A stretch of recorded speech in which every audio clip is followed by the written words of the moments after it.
Praise the lord. ఈరోజు దేవుని మాట హెబ్రీ పత్రిక 9వ అధ్యాయం 24వ వచనం. క్రీస్తు మన కొరకు దేవుని సముఖమందు కనబడుటకు పరలోకమందే ప్రవేశించెను అని వ్రాయబడింది.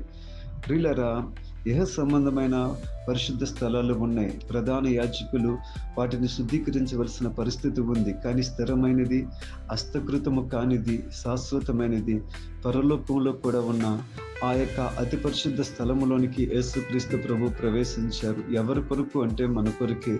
ఆయన ప్రతి విధమైన అవమానాన్ని, అంటే మన కొరకు ఆయన ఎన్ని చేయాలో, ఎన్ని భరించాలో అన్ని చేసి మన కొరకు దేవుని సముఖమందు కనబడుటకు పరలోకమందే ప్రవేశించాడట. మన రాజ్యం వేరు, మన జీవితమే వేరు, మన బ్రతుకే వేరు. లోకానికి వేరే జీవించుదాం.